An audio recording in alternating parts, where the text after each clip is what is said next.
सो hi everyone, कैसे हैं आप सब। CA inter and CA final के रिजल्ट्स बहुत जल्दी अनाउंस होने वाले हैं। आई नो आप सबको बहुत ज़्यादा रिजल्ट एंजाइटी हो रही होगी, इसीलिए आज मैं ये वीडियो लेके आई हूँ कि आप कैसे उस रिजल्ट एंजाइटी को कोप अप कर सकते हैं। रिजल्ट एंजाइटी को फेस करने का और उससे डील करने का सबसे अच्छा तरीका होता है कि आप अपने आप को बिजी कर लो।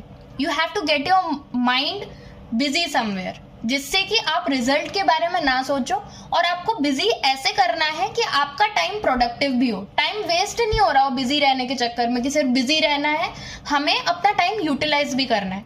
मुझे उसका सबसे अच्छा तरीका लगता है कि आप अपनी पढ़ाई वापस से स्टार्ट कर दो। हाँ, आपने बिल्कुल सही सुना। अगर आपको ऐसा लग रहा है कि आपका पेपर क्लियर नहीं होगा तो आपको अपनी पढ़ाई स्टार्ट कर देनी चाहिए।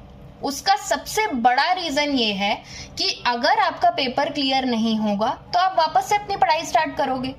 आप सबको पता है बहुत टाइम से पढ़ाई से आपका टच छूट चुका है, वो स्टडी मोड आप उससे अभी निकल चुके हो, आपका अभी रूटीन नहीं है कोई भी पढ़ाई वाला, आप स्टडी रूटीन से बाहर हो। तो कम से कम रिजल्ट तक आपका रूटीन तो बन जाएगा। मुझे पता है बहुत सारे स्टूडेंट्स ये बोलेंगे कि रिजल्ट आने वाला है, हम पढ़ाई पे कंसंट्रेट ही नहीं कर पाएंगे, इतनी ज़्यादा हमें टेंशन हो रही है। तो सबसे इजी वे में हम स्टार्ट करेंगे, आप कोई भी एक सब्जेक्ट लो, कोई भी एक ऐसा सब्जेक्ट जिसमें आपको ज़्यादा इंटरेस्ट हो।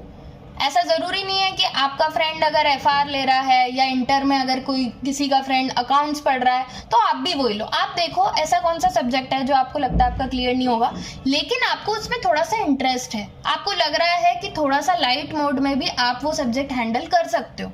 ठीक है, वो सब्जेक्ट रिजल्ट तक पूरा कंप्लीट भले ही ना हो लेकिन एटलीस्ट स्टार्ट तो हो जाएगा, एटलीस्ट आप उस रूटीन में तो आ जाओगे, क्योंकि अभी तो आप उस रूटीन में ही नहीं हो। तो वो जो आपका टाइम वेस्ट है ना रिजल्ट के बाद की, अभी तो हम स्टडी रूटीन में ही नहीं है, वो आपका सेव हो जाएगा और आप अभी रिजल्ट एंजाइटी से भी दूर हो जाओगे। क्योंकि आप जब पढ़ते हो ना उस समय आप भूल जाते हो कि आप क्या कर रहे हो, तो सिर्फ आप पढ़ रहे होते हो एंड कोई एंजाइटी नहीं होती आपको एंड आपका टाइम भी यूज हो रहा है। जिनका अभी रिजल्ट के बाद सितंबर में अटेम्प्ट है उनके पास तो बहुत कम टाइम बचेगा, तो उनको तो ये चीज़ करनी ही चाहिए।